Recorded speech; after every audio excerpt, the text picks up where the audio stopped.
Ya, kita hari ini belajar Minggu pra Kristus datang ke dunia ya. Dan kita belajar dari Perjanjian Lama, berita-berita Perjanjian Lama yang saya ambil dari Zakaria pasal 9 dan 9, pasal 11 ayat 12 sampai 13 dan pasal 12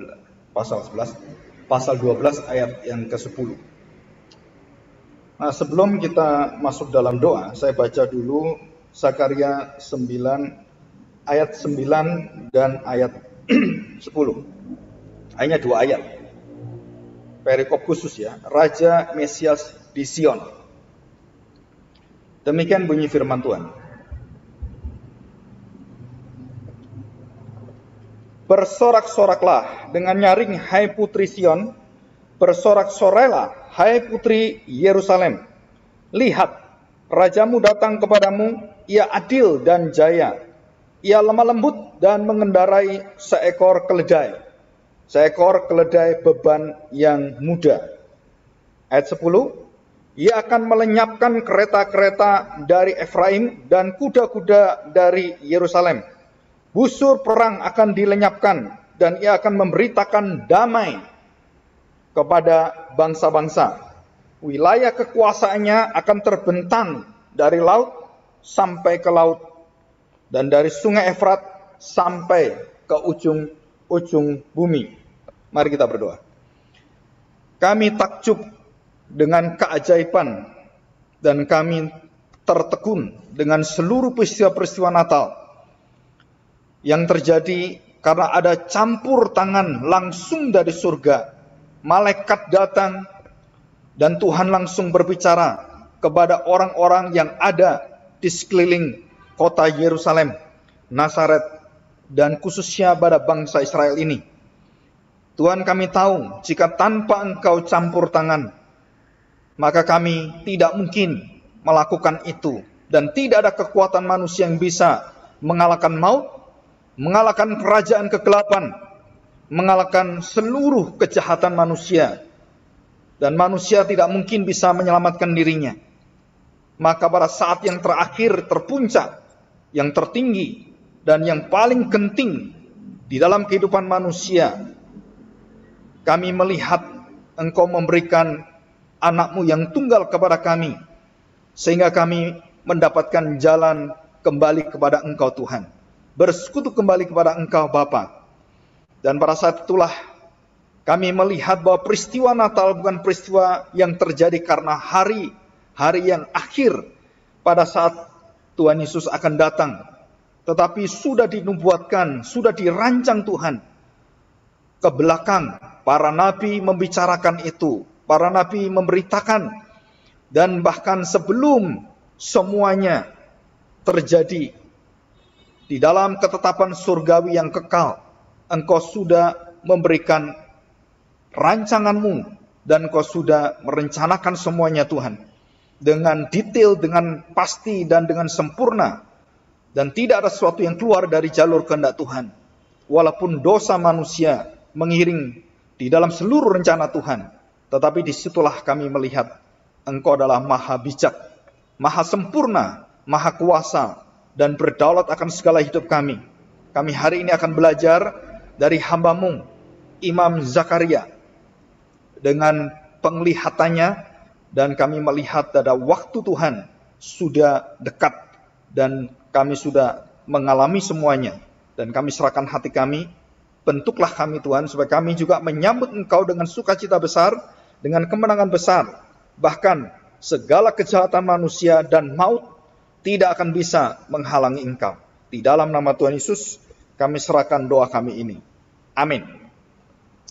Ya, hari ini kita belajar khususnya dalam kitab Zakaria yang difokuskan kepada nubuatan kedatangan Mesias atau lambang rahasia kemesiasan Kristus dalam kitab Zakaria. Nah, ini pada beberapa waktu yang lalu sudah ada di dalam YouTube, sudah bisa lihat, dan kemarin pengurus dan khususnya yang di Jogja dan juga semua saya kasih ada 2 sekitar hampir 2 jam ya. Nah, itu tentang Zakaria, Kristus di dalam kitab Zakaria. Nah, saudara bisa melihat itu. Kalau saudara mau membagikan itu, silakan membagikan, karena tentang penginjilan juga Jadi kita mengadakan penginjilan kepada umat Tuhan, kepada gereja Tuhan, kepada jemaat Tuhan yang tidak mengerti bahwa pusat dari kitab suci adalah Kristus. Karena saudara tidak bisa berkhotbah, saudara tidak bisa mengajar, ataupun saudara juga tidak bisa melakukan seperti saya, maka saudara, tugas saudara cuma membagikan saja, dan itu tidak sulit. Bagi tok aja nggak sulit, dan saudara sudah ngabarkan Injil sebenarnya. Ya, dan saya melihat ada satu hal yang genting sebenarnya, dan di akhir zaman itu akan terulang kembali, saudara. Kenapa terulang? Kebebalan manusia, kekerasan hati manusia, itu akan terulang kembali. Dan kasih di dalam hidup manusia dan khususnya dalam gereja, itu akan menjadi dingin, hambar. Dan saudara, disitulah penghakiman Tuhan akan tiba dengan cepat. Ya, kita harus hati-hati ini. Oke, kita akan melihat hal yang penting yang kita pelajari ya. Nah, perhatikan saudara. Saudara kalau memiliki HP bisa gabung dan bisa lihat di PowerPoint-nya. Nah, saudara, saya pernah melihat satu film dan beberapa film ya, khususnya film Marvel, film Star Wars, dan film-film yang ada, ataupun film-film yang sangat terkenal sekali. Atau mungkin telenovela juga saudara juga lihat. Ya, Ikatan Cinta atau dan lain-lain gitu ya. Nah, saudara-saudara kalau perhatikan baik-baik ceritanya itu sangat merusak mental dan jiwa sosial masyarakat. Sebenarnya. Kenapa? Karena dalam cerita itu tidak ada rancangan yang pasti. Semua dibuat karena kondisi yang ada. Dan bahkan mereka memamerkan kejahatan itu lebih kuat dari kebaikan. Saya beri contoh. Thanos itu dilawan semua tokoh Marvel. Dia masih hidup. Hebat nggak? Jadi bajingan itu lebih kuat, saudara. Dan karakter-karakter antagonis dan semuanya itu lebih disukai oleh masyarakat kita. Tapi yang baik, yang kalem dan lain-lain itu mudah dilupakan. Nah, karena memang daging kita ingat yang jahat. Ya, mengenal hal-hal yang seperti ini. Nah, saudara, bukan hanya hal-hal seperti ini yang kita lihat di dalam kehidupan kita sehari-hari, dan itu masuk dalam pikiran kita, masuk dalam rancangan otak kita, dan di bawah alam sadar kita dibentuk dengan cerita seperti ini. Sehingga kita waktu diberitahu cerita tentang Kristus, bagaimana Tuhan itu detail, merencanakan, saudara-saudara tidak merasakan kekaguman sama sekali. Kenapa? Tidak ada kejutan-kejutannya. Udah tahu semuanya. Ya Tuhan nggak pernah terkejut. Pernah tahu nggak Tuhan terkejut? Oh, kok bisa kamu? Ada nggak Tuhan terkejut? Atau Tuhan kaget-kaget gitu? Oh, jahat sekali kamu.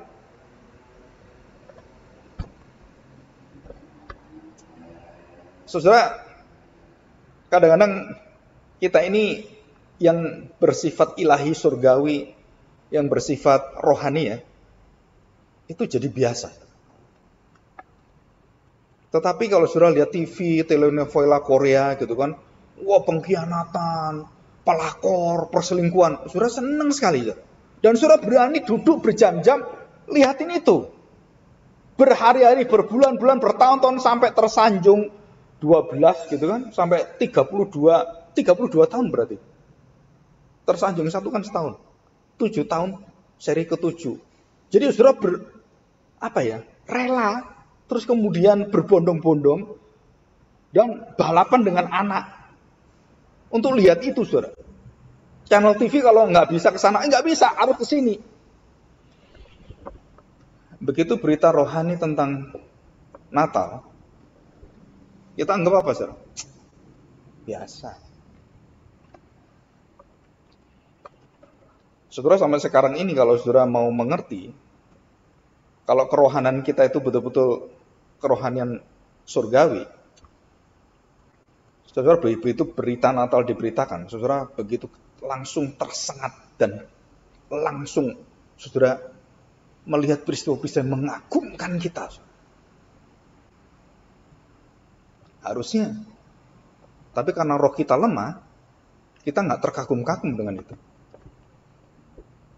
Natal ya begitulah gitu. Padahal tidak. Zakaria waktu menuliskan seluruh apa yang akan Tuhan maui dengan tanda-tanda yang ajaib itu, saudara, itu bukan hal biasa. Saudara. Itu peringatan-peringatan yang sangat luar biasa. Dan kita akan belajar ini. Apa? Saudara, yang pertama adalah bahwa tidak ada jalan keluar bagi dosa manusia. Tidak ada jalan keluar. Bahkan Tuhan mencurahkan kasih-Nya kepada orang Israel. Tuhan mencurahkan berkat-Nya pada orang Israel. Dan Tuhan berikan kesetiaan pada orang Israel. Tidak berubah, saudara. Saudara, kalau orang mengatakan keselamatan itu ditentukan oleh kita yang berbuat baik. Saudara, betul-betul kalau Tuhan dengar itu, Tuhan melototi kita. Benar gitu?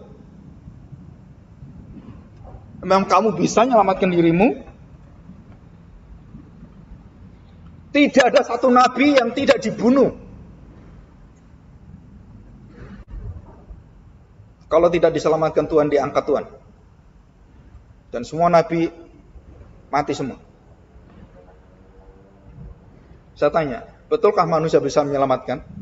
Betulkah bangsa Israel diselamatkan Tuhan dan mereka kemudian bisa taat pada Tuhan? Nabi-nabinya semua dibunuh oleh mereka. Dan yang terakhir, anaknya sendiri datang, dibunuh juga, saudara. Dan itulah yang diingatkan oleh Zakaria. Nanti kamu akan menyesal, kamu akan dicurahkan dengan kuasa Tuhan, roh belas kasihan. Kamu akan nangis luar biasa, kamu akan bertobat. Dan sampai hari ini bangsa Israel belum bertobat. Kapankah itu? Di akhir zaman kita akan lihat. Ada satu pertobatan kebangsaan yang luar biasa yang dijanjikan Tuhan kepada bangsa Israel. Dan Israel, siapakah Israel itu? Bukan bangsa Israel secara fisikal itu, tapi bangsa Israel yang mengenal Kristus, yang sudah dibuka pada segala zaman. Dan terjadilah satu pertobatan tangisan yang akbar. Bukan cuma Allahu Akbar, tapi tangisan jeritan yang akbar.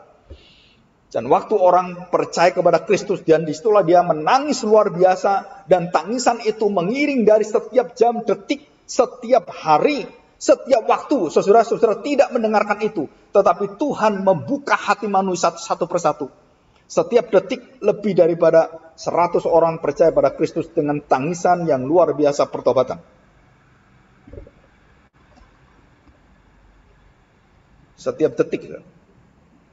Ada yang mengatakan 10 sampai 100. Jadi setiap detik itu, surga itu bersukacita terus. Kenapa? Karena satu orang bertobat, malaikat bersukacita, betul nggak ya?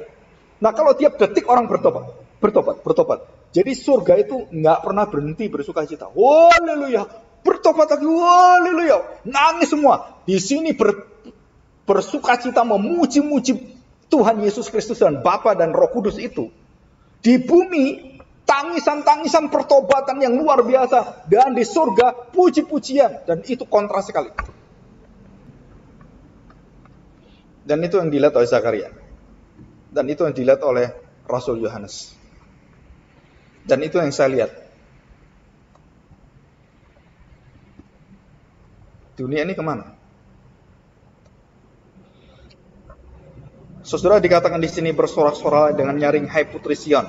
Bersorak-sorailah, hai putri Yerusalem. Lihat rajamu datang kepadamu. Ia adil dan jaya. Terjemahnya ditambahi jaya. Yang asli cuma sadik dan tidak ada jaya. Jadi nggak tahu yang terjemahkan bahasa Indonesia ini kadang-kadang kelebihan gitu ya. Jadi mau tambah-tambahin supaya menjelaskan. Tapi sadik itu sudah cukup. Tuh dikatakan ia lemah lembut. Ia rendah bau ani. Artinya tuh dia tidak pernah meninggikan diri. Dia selalu meletakkan diri di bawah ketundukan atas perintah kehendak Bapa. Itu namanya lemah lembut. Mudah diperintah, mudah diatur, mudah untuk diarahkan, dan selalu tunduk kepada perintah dan kehendak Bapa. Dan itulah Kristus. Dan Kristiani adalah orang Kristen yang tunduk kepada Kristus, tunduk kepada kehendaknya. Dan ia mengendari seekor keledai beban yang muda. Jadi seekor keledai bukan hanya keledai biasa, keledai beban muda. Dan keledai beban muda artinya keledai yang tidak pernah diberikan beban apapun. Hanya Kristus yang naik di keledai itu, yang ditambatkan oleh orang yang kita tidak tahu siapa, dan diambillah. Dan kemudian keledai itu ditemani dengan anak keledai. Ada 2 keledainya. Dan itu lambang kerendahan hati, lambang kerelaan, lambang untuk mau diberikan beban. Wah, Kristus adalah beban bagi hidupmu. Jangan pikir Kristus bukan beban. Akulah kelegaan dan akulah beban. Jika Yesus dalam hatimu, semua akan diikat oleh Dia. Dan di luar Kristus, kamu akan mati. Dan Kristus seperti beban diikatkan. Nah, saya senang dengan gambarnya Puritan. Seorang musafir yang bawa beban. Yang besar. Kemana-mana bawa beban. Saudara, itu ada cerita rahasianya. Baca Kisah Musafir dari John Bunyan, Pilgrim Progress. Saudara baca berulang-ulang itu. Kalau nggak ngerti, baca lagi. Sampai ngerti. Mau 10 kali, 100 kali. Kalau saudara sudah ngerti, saudara langsung tahu inti dari Injil Kristus itu apa. Dari cerita itu. Jadi kita semua manusia itu mendapatkan beban ada 2. Beban isi dunia ini, dan kita orang Kristen adalah Kristus. Jadi kalau saya dibebani dunia ini, saya terikat dengan dunia ini, saya kemudian memikirkan dunia ini, maka nyawa saya binasa. Tapi kalau saya terikat dengan Kristus dan saya mencintai Kristus, saya mengenal kehendak Kristus, dan saya belajar bagaimana Kristus hidup, saya mau hidup seperti Dia, dan saya mau melakukan apapun seperti yang Dia mau, maka kamu mau tidak mau akan meninggalkan semua yang di sini. Dan ini adalah pertentangan dan tidak pernah menyatu, dan tidak pernah kerjasama, atau tidak pernah saling mendukung. Jadi artinya kaki saya di dunia satu dan satunya di Tuhan Yesus. Nggak bisa, saudara. Saudara di kaki satu, dunia, Yesus. Karena jika kamu menduakan, jika kakimu ada pada Tuhan Yesus dan kemudian pada dunia, kamu menyembah dan membuat ilah lain. Maka berkali-kali Rasul Paulus mengatakan kalimat itu. Di dalam dirimu ada roh milik Kristus. Roh Kristus. Ada meterainya. Ada tandanya. Jadi kalau kamu sudah di dalam tanda Kristus itu, dalam darahnya, dan di dalam tubuhnya itu, kematiannya, maka seluruh hidupmu itu, dalam dosamu itu, keinginanmu itu, semua itu akan berganti dengan natur yang baru. Dengan apa? Natur apa yang Yesus inginkan, itu semuanya menjadi keinginan kamu. Dan saudara, ini tidak mudah. Saudara. Kenapa tidak mudah? Karena kita selalu terseret dengan arus dan kita hidup di dunia ini sama. Seperti bangsa Israel sama, seperti kita sama. Jika bukan karena Allah berbelas kasihan, bukan karena kasih Allah yang begitu besar, dan kita dikuduskan oleh Tuhan, maka tidak ada orang yang bisa menerima rencana ini. Ya, ini Zakaria. Oke ya, jadi kita sudah tahu. Nah, perhatikan baik-baik saudara, ayat 10. Apa yang dilenyapkan oleh Tuhan? Apa yang dihapus oleh Tuhan? Saudara, ayat yang ke-9 menyatakan kekuatan kerajaan Allah itu apa? Dan kemudian ayat 10 kekuatan kerajaan dunia itu apa? Itu langsung beda, saudara. Kerajaan dunia dan kerajaan Allah, kerajaan surga. Kerajaan surga, saudara, di situ dijelaskan keadilan dan kebenaran Allah yang dibawa dengan kelemah lembutan, dengan kerendahan hati, ketundukan, dan mau meletakkan hidupnya kepada menghamba kepada kebenaran. Dan itulah kekuatan kerajaan Allah. Tetapi di tempat yang lain yang akan dilenyapkan oleh Tuhan adalah Ia akan melenyapkan kereta-kereta Efraim dan kuda-kuda Yerusalem. Dan ini semua adalah kekuatan militer yang luar biasa dan besar sekali, saudara. Saudara pernah lihat perang-perang yang ada Kingdom of Heaven atau cerita tentang Lord of the Rings semuanya, itu ada peperangan-peperangan yang besar sekali. Dan dikatakan selanjutnya, busur perang akan dilenyapkan. Yang akan mematikan, yang membunuh itu semua itu dihapus oleh Tuhan. Dan ia akan memberitakan damai kepada bangsa-bangsa. Wilayah kekuasaannya akan terbentang dari laut sampai ke laut dan dari sungai Efrat sampai ke ujung-ujung bumi. Saudara, saya pernah mengatakan bahwa bumi inilah bait Allah. Makro Holy Temple.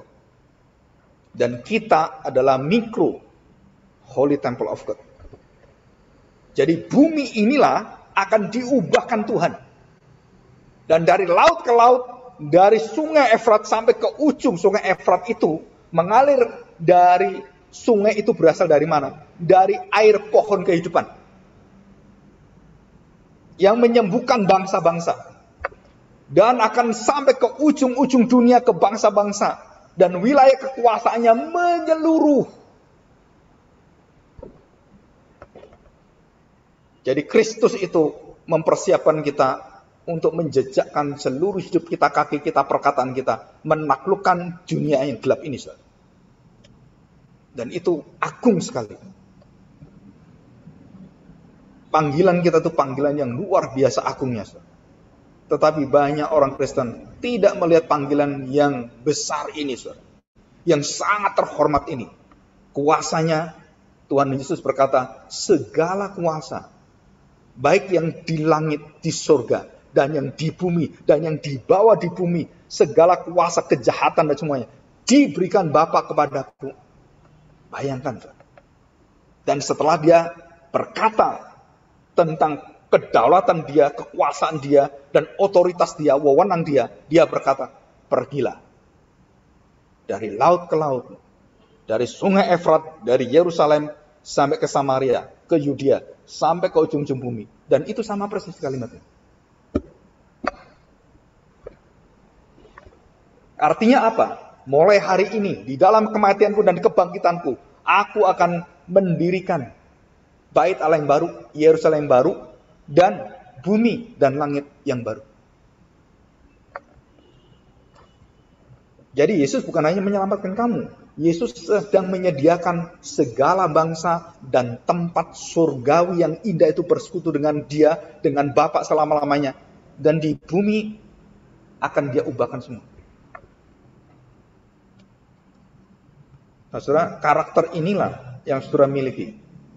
Ketundukan, kerendahan hati, dan saudara hidup berdasar kebenaran, keadilan Allah, dan saudara tunduk itu artinya saudara tahu siapa yang berdaulat.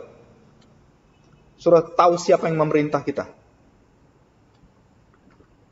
Saudara, hidup kita ini bukan milik kita. Selalu saudara diingatkan itu. Hidup kita ini milik Tuhan. Bukan milik anak kita, bukan milik orang tua kita. Dan semua kehidupan itu nanti balik ke Tuhan. Semua akan mati dan semua balik ke Tuhan.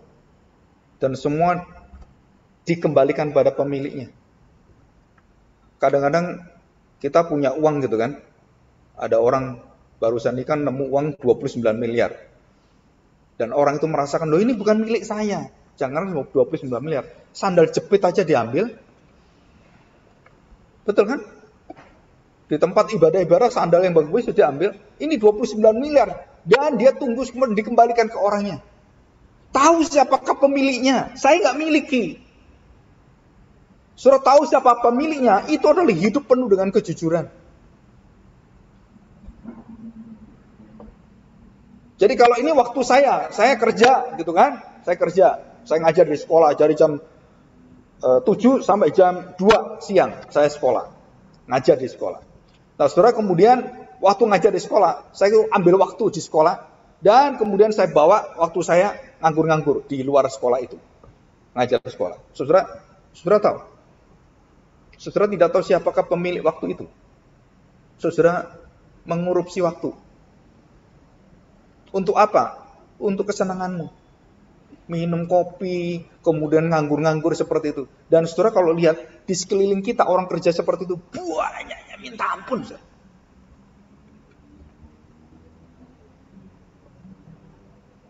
Kemalasannya tuh waduh sampai ke ubun-ubun. Saudara. Saya pernah lihat orang kerja di taman. Saudara tahu, kerja nggak sampai sejam ngomongnya 4 jam. Gimana? Iya, sambil nyanyi lagunya saya itu padi atau apa itu. Tapi ada satu orang anak muda, nggak nyanyi nggak apa, dia kerja gitu. Terus saya lihat hasilnya apa? Ini orang 4 orang, 5 orang, nggak tahu berapa orang ya. Segitu nggak selesai. Sampai saya keluar dari taman itu nggak selesai. Orang ini kerja, nggak ngomong nggak apa dia coba. Satu itu selesai dia bersih. Bayangkan coba. Kenapa? Karena mereka tidak tahu siapakah pemiliknya, siapakah dia harus tunduk pada siapa. Saudara, mental etos Protestan, etos pekerjaan dari firman Tuhan, iman orang Kristen, itu mempengaruhi seluruh daratan Eropa dan seluruh sekolah-sekolah semua dipengaruhi dengan apa? Dengan karakter Kristus.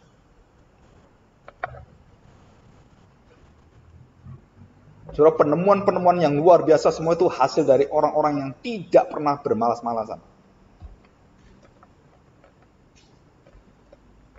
Saya ukur kan, waktu saya di gereja, saya sebulan sekali dapat khotbah.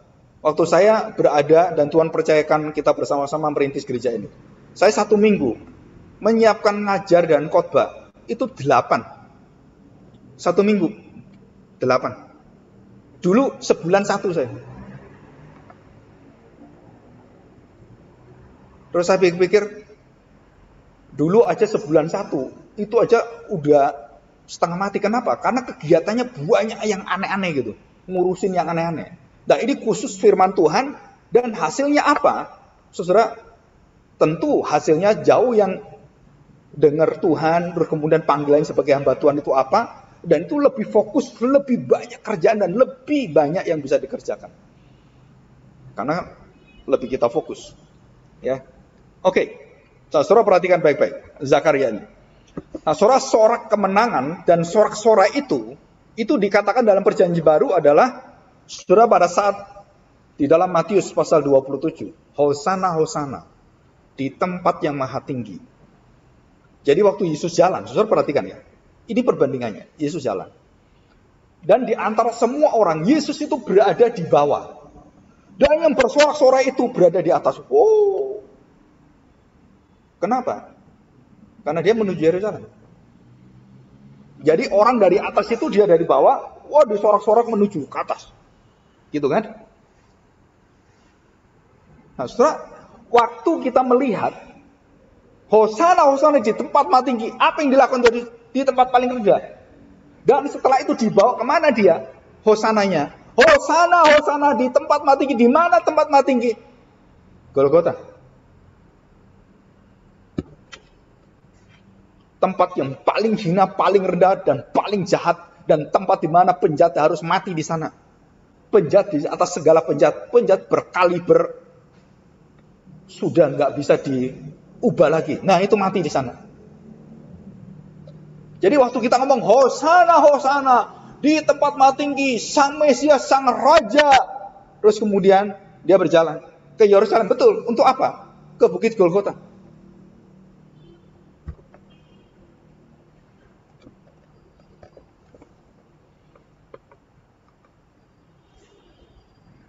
Tidak ada kemesiasan yang pernah dicita-citakan dan diperjuangkan bangsa Israel. Dari Makabe, pemberontakan itu dan semua pemberontakan yang dari 2 abad sebelumnya sampai kepada kaum Essenes, kaum Qumran, termasuk di dalamnya itu Yohanes Pembaptis yang pernah tergabung dalam hal seperti ini. Dan kemudian sampai abad pertama, saudara, terjadi orang-orang mengaku dirinya Mesias. Akulah Mesias. Wah, Makabe itu mengaku Mesias dan punya kekuatan yang luar biasa atau punya pengikut. Semua dibantai oleh Romawi dan semua dipermalukan semuanya. Dan tidak ada yang bisa. Maka Tuhan Yesus mengatakan, nanti kamu akan melihat Mesias mengaku dirinya Mesias dan kamu akan ikut. Dan itu terjadi bukan hanya pada saat sebelum Kristus dan setelahnya. Bahkan di akhir zaman juga sama akan terjadi ini. Dan di akhir zaman terulang kembali. Nah, saudara akan melihat Mesias yang asli, kekristenan yang asli, iman Kristen yang asli selalu dimulai dengan di mana tempat tertinggi adalah Golgota, salib Tuhan. Jika tempat tertinggi adalah kereta-kereta Efraim, kuda-kuda Efraim, dan tentara-tentara itu, maka kamu salah kerajaanmu, kamu salah tempat kerajaan. Banyak orang Kristen berpikir dalam kehidupannya, saya mau hidup lancar, saya mau hidup kaya, saya mau hidup seperti ini. Saudara, itu semua adalah diberikan Tuhan untuk seluruh umat manusia. Kamu bekerja, kamu sungguh-sungguh, kamu jadi kaya, bisa. Nggak perlu percaya Yesus, kamu bisa kaya. Karena kasih Allah kepada semua manusia. Anugerah umum Allah diberikan pada manusia. Tetapi kamu tidak akan pernah mencapai kasih Allah sejati jika kamu tidak melihat kepada Kristus yang disalibkan. Kamu tidak akan ketemu dia selama-lamanya. Kamu bisa memiliki seluruh anugerah umum, semua kamu ambil semuanya. Kehormatan, kekayaan, kedudukan, kamu ambil semuanya. Dan pada saat kamu tidak percaya dan meletakkan itu pada Kristus, setelah itu semua kesia-siaan. Tanpa kasih, iman, perbuatan, kekayaan, kerohanian, semua sia-sia. Ditulis dalam 1 Korintus 13 ayat 1-3. Seperti gong berkumandang. Dan semuanya tiada gunanya. Dan kita melihat Kristus dari awal dia hidup sampai dia mati. Saudara, adakah dia melakukan seperti dunia lakukan? Adakah mereka seperti orang Farisi, ahli Taurat? Tidak ada. Saudara. Jadi lambang kemesiasan yang digunakan dan diletakkan serta dipaparkan dalam Zakaria ini, saudara akan terkejut sekali. Nah, kita lihat Zakaria pasal 10. Pasal 12 ayat yang ke-10. Ini satu ayat saja saya bacakan ya. Aku akan mencurahkan roh pengasihan dan roh permohonan atas keluarga Daud dan atas penduduk Yerusalem, dan mereka akan memandang kepada dia yang telah mereka tikam, yang mereka tusuk, yang mereka bunuh. Saudara, kalau Tuhan tidak mencurahkan Roh Kudus dan roh belas kasihan, roh pengasihan dan roh permohonan, bangsa Israel binasa semua. Nggak mungkin.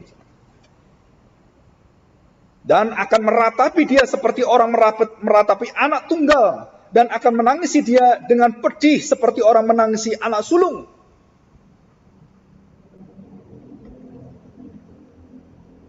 Saya percaya,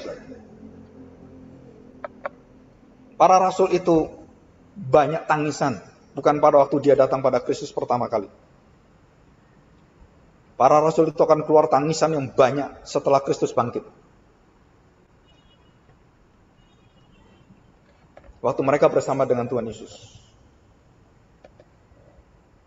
Petrus tidak pernah menangis.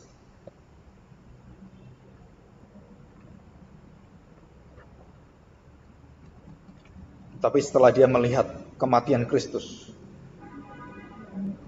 penyangkalan diri di dalam dosanya, dan disitulah dia mulai menangis.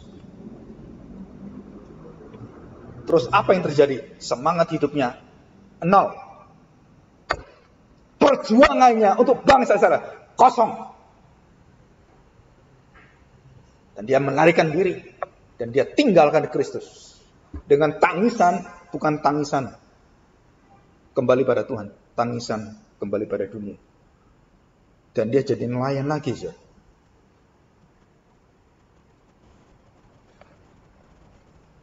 Jika bukan karena roh permohonan dan belas kasihan, pengasihan Tuhan, Petrus tidak mungkin kembali pada Tuhan. Adam dan Hawa tidak bisa balik pada Tuhan. Lari, cari pohon besar-besar yang gelap-gelap, lari sembunyi, tambah jauh. Dan seperti Petrus, murid semua larikan diri semua. Dan sama Adam, sama murid-murid, sama kita semua, sama. Di Natal inilah kita melarikan diri, saudara. Pada saat Natal seperti inilah banyak orang melarikan diri dari Tuhan. Tidak mau Mesias yang ditulis dalam firman Tuhan. Mereka mau Mesias yang wangi, yang indah, Mesias yang bisa dinikmati di gereja. Tapi waktu engkau melihat pada salib, pengorbanan, kerendahan hatinya, keadilannya, kebenarannya, nggak doyan saya. Bukan perkara makanan nggak doyan atau doyan, saudara. Dan itulah makananmu, melakukan kehendak Bapa. Saudara, dikatakan mereka tikam. Dan setelah mereka tikam, mereka tahu bahwa kami bangsa yang biadab. Dan waktu mereka sadar bahwa mereka ingin membunuh anak Allah, maka tidak ada tempat yang lain kecuali apa? Pertobatan sejadi-jadinya. Tangisan sejadi-jadinya. Seperti engkau kehilangan anak sulungmu. Dan itu pernah terjadi di dalam satu bangsa yang dihajar oleh Tuhan. Dan semua anak sulungnya mati semuanya. Bangsa apa? Mesir. Dan mereka meraung-raung luar biasa. Anakku mati. Kenapa mati? Karena bangsa Israel. Karena Tuhan bangsa Israel. Mereka berani gitu. Melawan Tuhan. Mereka sudah berdoa pada Baal-Baal, dewa-dewanya. Mati semua dewa-dewanya. Dan Tuhan cabut satu-satu nyawa anak sulung.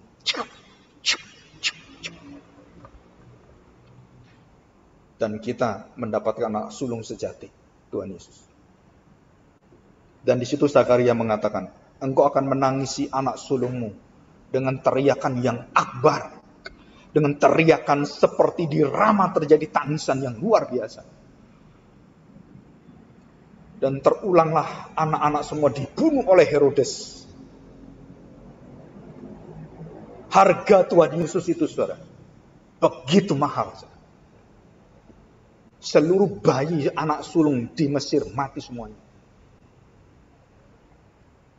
Dan anak-anak Israel pada zaman Tuhan Yesus mati semuanya. Dan saudara, harga kita juga sama, saudara. Dunia ini akan dibinasakan Tuhan. Semua anak dibinasakan Tuhan. Dan hanya karena engkau, karena dia mencintai Kristus, dan engkau datang pada Kristus, dia sangat mencintai engkau. Dia tidak akan membinasakan engkau. Karena yang dia sudah binasakan, Bapa membinasakan anaknya. Dan pada saat itulah, kita tahu, mengapa ada Natal? Natal selalu berkaitan dengan kemuliaan salib Tuhan. Bukan Natal berkaitan dengan hadiah-hadiah, bukan. Natal berkaitan dengan apa? Penderitaan Mesias yang akan besar sekali. Dan itulah rahasia Natal. Dan itulah akan memberikan kita Natal sejati adalah nyawa Kristus. Bukan hadiah. Bagaimana Tuhan Yesus mengerjakan itu semua? Natal bersama dengan dia. Saudara, dia dengan kerendahan hati, dengan ketaatan, dengan keadilan Bapa, dia taat sampai mati. Dan dituliskan di dalam Zakaria. Kita lihat Zakaria pasal 11, ayat 12 dan 13. Saudara, mungkin saudara pernah baca ini sepintas, tetapi saya akan menjelaskan ini tentang Yudas. Ya. 12. Lalu aku berkata kepada mereka, jika itu kamu anggap baik, berikanlah upahku. Dan jika tidak, biarkanlah. Maka mereka membayar upahku dengan menimbang 30 uang perak. Dan siapakah orang ini? yang menjual Tuhan Yesus dan tidak punya hak menjual, dan dia jual 30 keping perak. 13, tetapi berfirmanlah Tuhan kepadaku, serahkanlah itu kepada penuang logam, nilai tinggi yang ditaksir mereka bagiku. Lalu aku mengambil ke-30 uang perak itu dan menyerahkannya kepada penuang logam di rumah Tuhan. Kemudian aku mematahkan tongkat yang kedua. Itulah ikatan untuk meniadakan persaudaraan antara Yehuda dan Israel. Sudah tidak ada kedamaian. Jadi pengkhianatan Yudas itu menyatakan satu arti teologi yang sangat dalam. Tidak ada kedamaian antara Allah dan manusia. Jadi Yudas mewakili seluruh kerajaan kegelapan dan Kristus mewakili kerajaan terang. Saudara, dalam Yohanes kemarin saya jelaskan, Yudas waktu diberi Tuhan Yesus roti perjamuan kudus itu, waktu dibagikan, Yudas menerima itu. Dan dia kemudian ditanya oleh Tuhan, murid-muridnya, di antara kamu semuanya, satu orang akan mengkhianati aku. Semua tanya, siapa? Masa saya? Masa saya? Bukan kamu. Mereka ribut. Keterlaluan. Wah, saling mencurigai. Dan disitulah tiba-tiba Yudas terlempar, terpental dari kasih Allah yang sejati. Dari persekutuan perjamuan kudus. Maka Tuhan Yesus melalui Rasul Paulus dan kita kalau perjamuan kudus, barang siapa ada dosa walaupun kecil, jangan engkau menghina perjamuan kudus supaya engkau tidak terpental seperti Yudas. Jika engkau izinkan dosa masuk dirimu, engkau akan terpental dan kasih Allah akan melempar engkau dalam kerajaan kegelapan. Dan Yudas masih membawa roti itu dan dia tidak memakannya, dia berdiri dan dia minta izin. Semua murid-muridnya tidak memikirkan karena mereka ribut. Apa Yudas ini? Oh, dia mau beli makanan, oh dia mau ngasih ini, dan pikiran mereka baik semuanya. Yudas melakukan akan memberikan kepada fakir miskin. Coba bayangkan, begitu hebatnya Yudas mengkhianati Tuhan sampai murid-murid waktu dia berdiri dan Tuhan Yesus katakan, lakukanlah apa yang kamu ingin mau lakukan. Yudas berdiri dan dia melakukan apa yang dikatakan Tuhan dan dia bencinya luar biasa dengan Tuhan. Dia merasa terkhianati selama 3 tahun ikut Tuhan Yesus. Padahal dia mengkhianati, dia merasa Tuhan mengkhianati sebagai Mesias. Maka dia berdiri dan dia kemudian menjual Tuhan Yesus.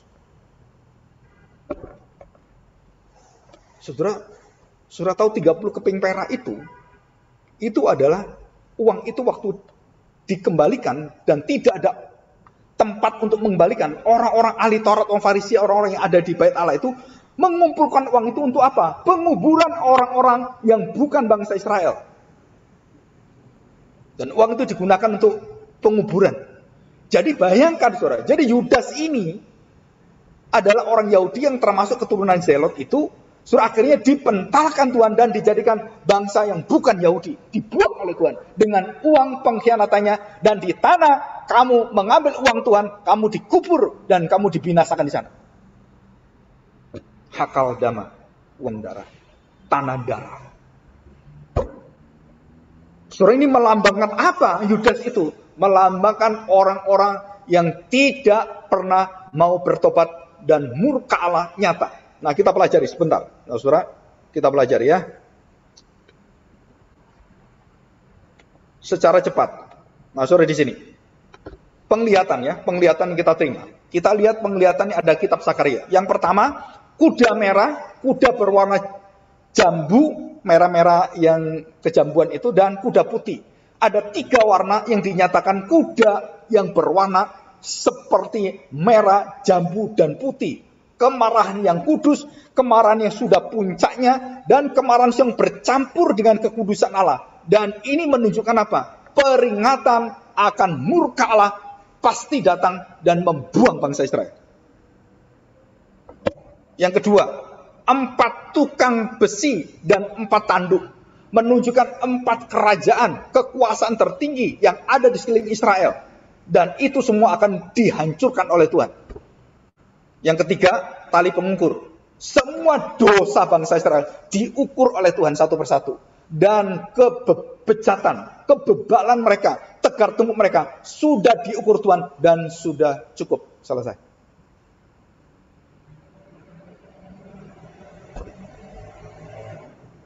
Dan ini bukan berlangsung 1-2 hari. Ini berbulan dan bertahun. Tuhan tunggu bangsa Israel.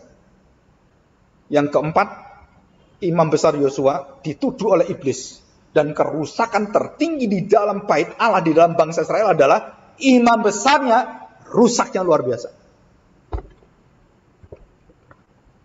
Dan diadili oleh setan. Dituduh oleh setan. Dan ditunjuk semua dosanya. Dan seluruh jubah ritual agama itu yang dipakai imam Yosua, saudara, penuh dengan kotoran. Yang pernah saya jelaskan itu adalah tai manusia. Jadi kerohanian imam besar yang begitu kudus, begitu luar biasa, persis sama seperti Yudas. Nggak beda. Dan kita bisa seperti itu. Saudara. Kita punya kerohanian bisa seperti Yudas. Murid-murid melihat Yudas begitu baik, begitu jujur, begitu rajin, dan semua memikirkan tentang orang-orang miskin. Itu Yudas. Tetapi, saudara, pengkhianatan di dalam dia. Seperti kuburan di depannya, begitu indah dicat. Putih, bagus, banyak marmernya, banyak emasnya. Oh, bahkan berliannya ada. Di bawahnya, bangkai-bangkai berbau busuk. Dan imam besar itu akhirnya diselamatkan oleh Tuhan. Yang kelima. Nah, kita lihat yang kelima. Saudara, kandil emas. Itu artinya melambangkan bahwa bangsa Israel sudah kehilangan suara Tuhan. Firman Tuhan. Yang kelima, keenam, saudara, gulungan kitab terbang. Panjangnya 20 kali 10 hasta. Kira-kira berapa puluh meter gitu ya. Besar sekali. Kenapa besar? Saudara, di sana dikatakan menghilangkan dan membuang semua sumpah serapah, dusta dan fitnah akan dihilangkan dari mulut bangsa itu. Dan ketujuh, dosa mereka seperti perempuan yang duduk di atas gantang. Tahu gantang, saudara? Jadi kalau kita masak, kalau sudah lama sekali, itu kotorannya nggak bisa kamu gosok pun nggak bisa hilang. Nah, itu gantang. Jadi artinya apa? Dosamu sudah puncak. Sudah diukur, sudah dilihat, dan murka Tuhan sudah puncaknya. Dan waktu dia melihat dosamu seperti gantang itu, saudara, Tuhan katakan, aku buang engkau 70 tahun.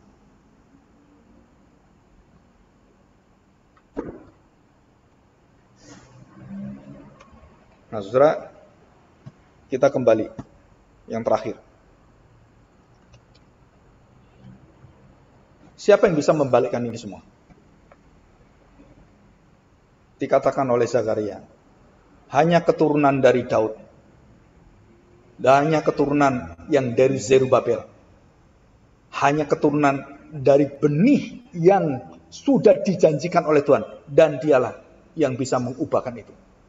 Walaupun dosamu sehitam gantang, semerah kermisi, walaupun hidupmu sudah putus dan mau, tanduk itu sudah patah dan bulu sudah terkulai, Tuhan katakan apa? Aku ada janji di dalam seluruh hidupmu yang tidak ada harapan dan kamu tidak bisa mengharapkan hidupmu. Kamu akan aku kasih janji, dan itu semua berasal dari belas kasihanku.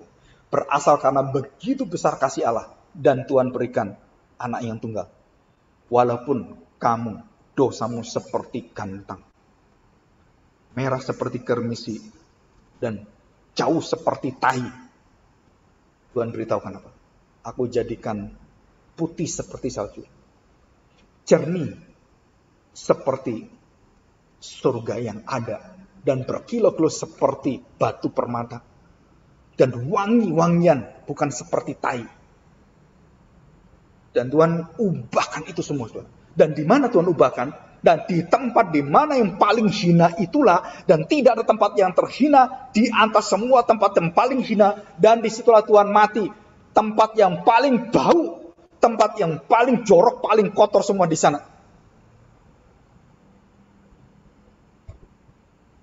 Tempat penghujatan, tempat cacian, tempat ejekan, tempat olokan, dan disitulah Kristus menerima semuanya.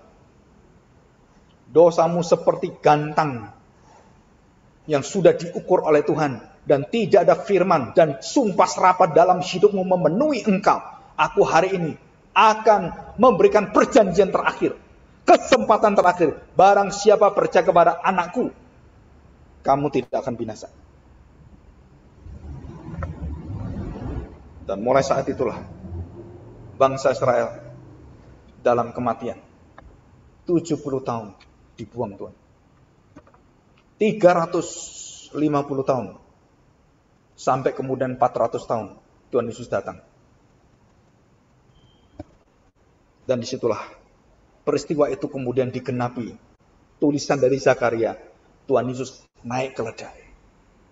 Dan apa yang Tuhan Yesus sampaikan pada dunia ini, kepada bangsa Israel, saudara tahu? Apa rahasianya?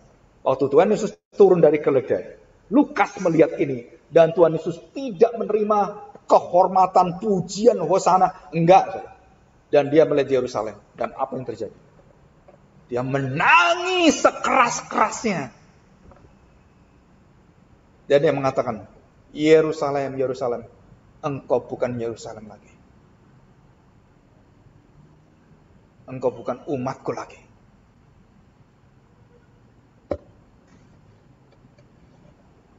Dia menangis. Dia sudah kubur Yerusalem. Dia kubur bait Allah. Dia kubur semua perjanjian. Dia kubur semuanya. Taurat semua. Dikubur semua.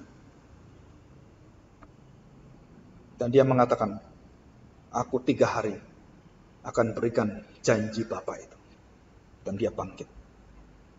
Saudara, terjadilah sinar kemuliaan yang luar biasa. Sampai neraka pun disinari oleh kemuliaan Tuhan. Hebat nggak? Sampai neraka itu paling gelap. Di sana Yesus hadir dan memberikan sinarnya. Apakah saya bisa masuk neraka? Nggak mungkin, karena nerakanya udah diterangi Tuhan. Bersama dengan Tuhan tidak ada neraka, tidak ada laknat, tidak ada kutukan, tidak ada hukuman, nggak ada. Itu artinya. Jadi perjanjian yang kekal itu akhirnya membawa kita kepada satu ketundukan, dan kita kagum sekali pada waktu Natal ini kita melihat satu pemandangan bagaimana anak manusia dan berjalan dalam kerendahan hati dimulai dari palungan dan diakhiri dengan kayu salib. Dan itulah makna Mesias yang sejati. Semua nabi tahu ini, saudara. Dan kita harus tahu ini. Dan kita bersyukur hari ini kita mendengar ciri khas kerajaan Allah. Mari kita berdoa.